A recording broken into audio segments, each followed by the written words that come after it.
Hey everybody, Sean McCloskey here. We have been on the subject of debt lately and how it affects people, and so I wanted to put together a quick video to share with you a story of a coaching student of mine and an experience that we recently dealt with, because I think this is important. I think you'll learn a lot from it.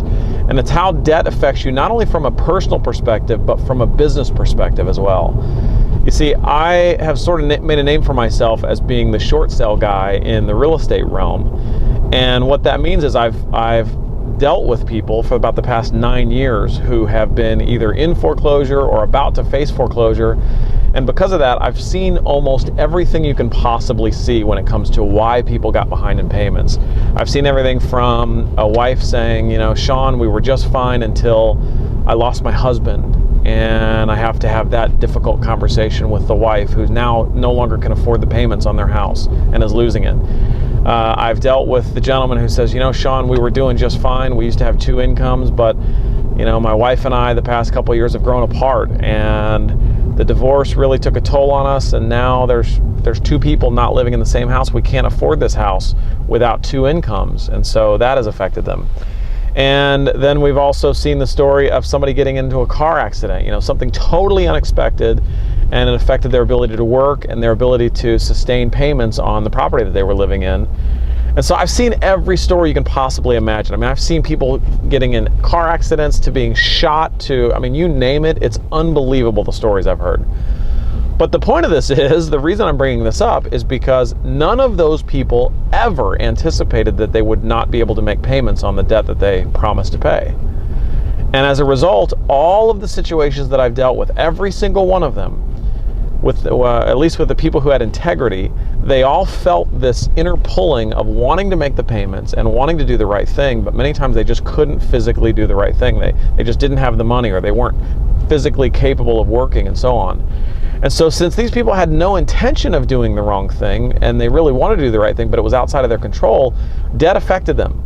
So I get a lot of people, including this coaching student, which I'm about to share with you. Her name's Marie for the sake of this video. I'll keep her identity private, but for the sake of this video, we'll call her Marie. And Marie came to me like so many other people do.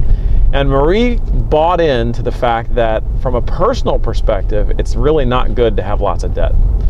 But from a business perspective, she said, I don't know that I get what you're saying with the whole no debt strategy. What about with business? I mean, she said, I have rental properties. And she said, you know, we have 8 rental properties. 6 of them have loans on them. 2 of them are free and clear. But she said, you know, it doesn't really make sense to me to pay off all of these rental properties, because number one, it would take forever to pay off 6 more properties. But number 2, she said, you know, we can leverage the bank's money to make us money.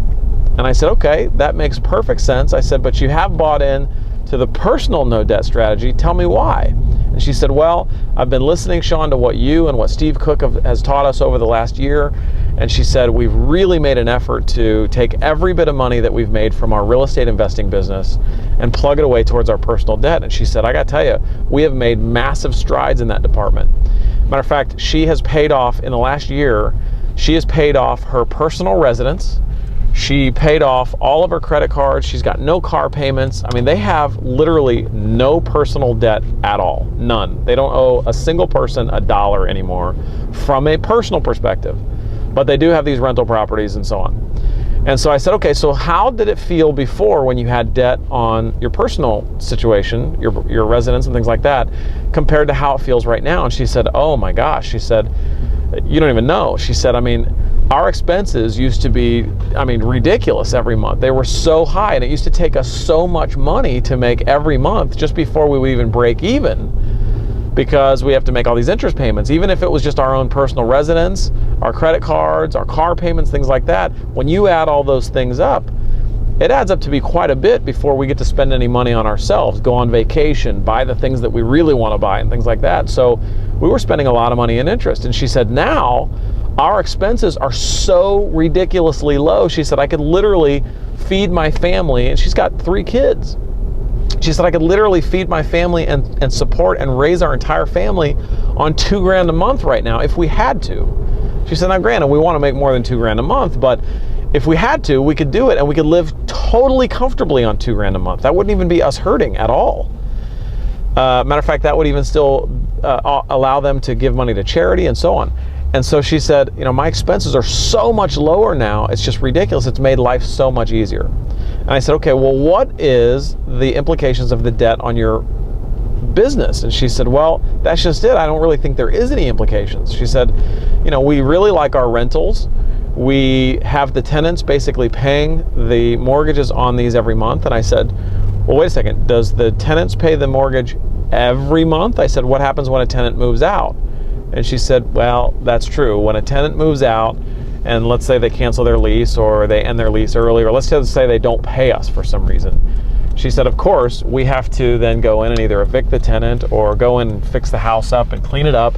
And of course, we have to make those mortgage payments until we get somebody else back in there. And I said, okay.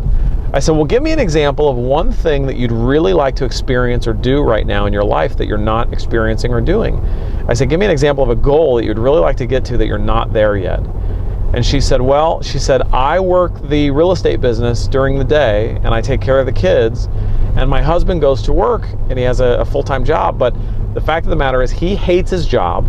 He has been wanting to get out of there for a long time, but financially we weren't able to do it because his job pays him pretty well, and we just don't have a huge nest egg set aside. We've worked so hard to pay off all of our debt, and that's been great, but we don't have this huge nest egg set aside in order for me to feel comfortable for him to leave the job yet. And I said, okay, that's great. So what kind of a nest egg would you need to set aside in order for you to feel comfortable? And she said, well, I would need at least a year's worth of expenses set aside. And I said, okay. And I said, why is that? And she said, well, I would want to make sure that if we don't do any real estate deals for an entire year, that we'd be okay, not stressing out, not bickering at each other's throats and things like that. And I said, I love your strategy. I think that's a good idea. But I said, what are your expenses? And she said, are you talking business or personal? And I said, well, we're going to have to talk about both, because if you're talking true expenses, let's talk about both, but let's talk about personal first. She said, well, Sean, like I said, I could run my entire family on $2,000 a month. And that includes my kids, the help with the kids. That includes going out to have a babysitter. That includes even a night out with my husband. That's fun stuff too. I mean, it's not everything we want to do, but I could live on $2,000 a month if we had to. So I said, okay, $24,000 then is a year's worth of your personal expenses that you would have to have set aside. And she said, yes. And I said, okay, what about your business expenses? And she said, well, I would want to have a year's worth of rental property payments set aside in order to feel comfortable leaving as well. And I said, well, why would you need to have that? You have the tenants are basically paying the mortgages for you when they pay their rent, right? And she said, yeah, but you never know what's going to happen if somebody's not going to pay a payment, or if maybe we're going to have to evict somebody, or somebody files bankruptcy, heaven forbid, and we end up having to allow them to stay in the property for months while we're paying the mortgage and they're not paying us. She said, the smart thing to do would be to have a year's worth of payments set aside. And now I'm thinking I'm getting onto something I'm here, because I'm going, okay, how much are your payments on your rental properties? And I don't remember the exact number, but just for the sake of the story, let's say the rental properties payments were $1,000 a month times 6 properties.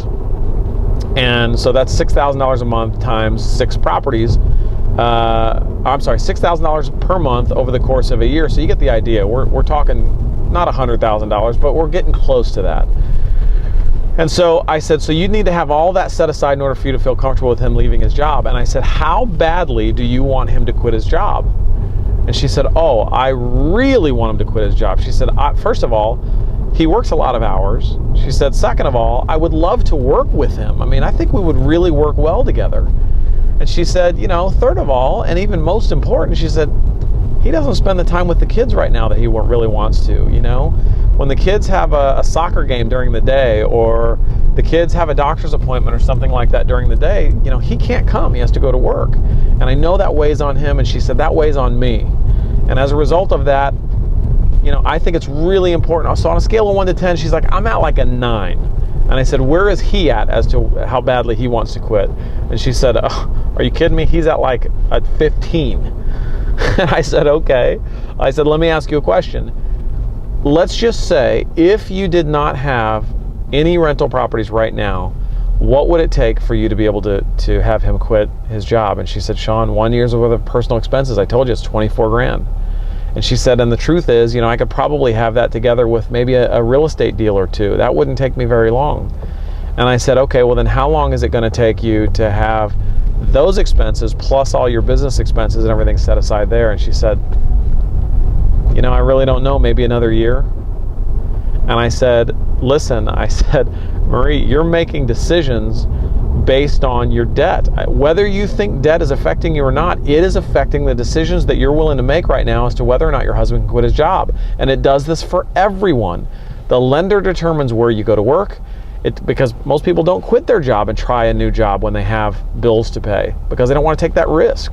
The lender determines where you go on vacation, when you go on vacation, what time in the day that you get up, how much time you spend with your kids. And I said, you think that debt isn't affecting you because it's business debt, but the fact of the matter is debt is affecting you. It's affecting your decision as to whether or not your husband can quit his job. And all of a sudden, a light bulb went off in her head, and she goes, you know, I never really thought about that before. She said, you know, all these books and tapes and everything teach you to use debt as leverage. And she said, and that makes sense, but it makes sense in a best case scenario. Like, the debt is leverage on a rental property when the tenant is paying their bills and when the tenant is paying the rent every month. But the minute the tenant doesn't pay the rent, that now becomes a bill that I have to pay, and at least until I get a new tenant in there, and there's no telling how long that will be.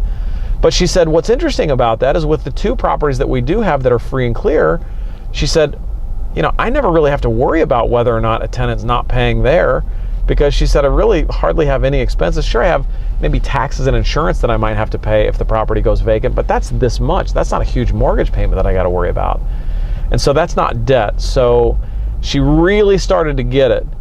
And I get this all the time where people say, well, I'm debt free. And I say, really? You're debt free? You don't owe anyone anything? And they go, well, I mean, I have a house payment and car payments, but aside from that, I'm debt free.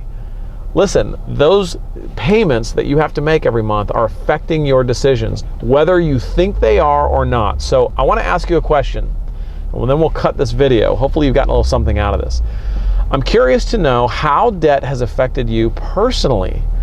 And what I'm asking you is to think about right now, how has debt affected a decision that you've needed to make before in the past? And I want you to share it right here on the website and share it on Facebook as well so we can get a conversation going about this. How has debt affected you in the past? I know for me, it has affected some of the decisions that I've wanted to make as to, I remember when I first wanted to start my own business, I was afraid to start my own business because I had a house payment, and at the time I had a Corvette, and the Corvette had a pretty hefty payment on it. I was making good money at my job, but you know, the minute I left my job, I still had the car payment and the house payment, so I was afraid to quit that steady paying job that, by the way, I hated.